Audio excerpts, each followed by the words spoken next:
Hello everybody, Chris here, and in this video I want to show you guys how you can use the render cache to have effects pre-rendered in the DaVinci Resolve 16 timeline so that while you're editing your video you can actually see them play back in real time and have it look nice before you do your final video export. So if you take a look at my timeline, what you'll see here is that the fusion composition over here on the right has a blue bar above it. That represents that it has been pre-rendered, and if there was actually an effect in that fusion composition, it should play back smoothly while you hit play in the timeline. What you also notice here is that I have an adjustment clip with an actual effect in it. So this is a video transition that layers on top of two bottom clips in order to create the final effect. If you right click on the fusion composition, you'll notice that it has an option called Render Cache Fusion Output. It's set to auto right now, and that's why it automatically generated the pre-rendering of the fusion composition, which right now is nothing. But if you want to force it to always be pre-generated, then you should set this to on mode. If you have it set to auto mode, then DaVinci Resolve will kind of on the fly choose whether or not it should pre-render it and store it in the cache or not, depending on your system resources. So if you have it on mode, it'll always be pre-rendered as soon as it's done completing, turning the red bar into blue. But if we go over to the adjustment clip, you'll notice that when we right click, there's no option here for pre-rendering the cache. And that's because that the adjustment clip, while it can be moved around in the timeline, it's actually dependent on what is underneath it in order to generate the final transition, because you have to transition from one clip to the other one in this case. So in order to pre-render the adjustment clip, you actually need to create a compound clip with the bottom materials and the top adjustment layer.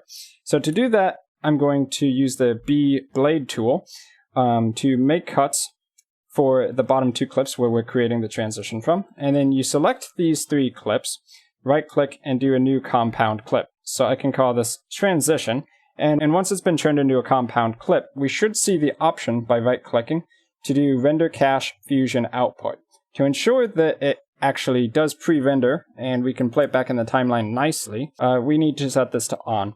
So once you have it set to on, you should see the red bar appear up here at the top, and it'll slowly turn blue as it pre-renders. It will be faster or slower depending on how complicated the effect is.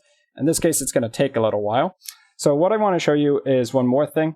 If for some reason you're not getting these bars at the top, check your Playback tab and then go to Render Cache here. So the Render Cache refers to your timeline render cache in edit mode. This should be set to either Smart or User. If you have it set to User mode, then it will look at the file, Project Settings, Master Settings, and scrolling down here. For whatever you have checked, which transitions, composites, or fusion effects should be automatically cached or not. But if you have it in Smart mode, then DaVinci Resolve will kind of decide for itself more whether or not it's going to have an effect cached or not, depending on your system resources. Note that there's also a Fusion memory cache. So whenever you're creating effects over on the Fusion tab with nodes, this would be the cache setting that would determine things there. By default, this is set to auto. You can leave it on or off if you want it to always keep the Fusion effect into memory, or if you want it to not store it in memory at all, you can set that to off.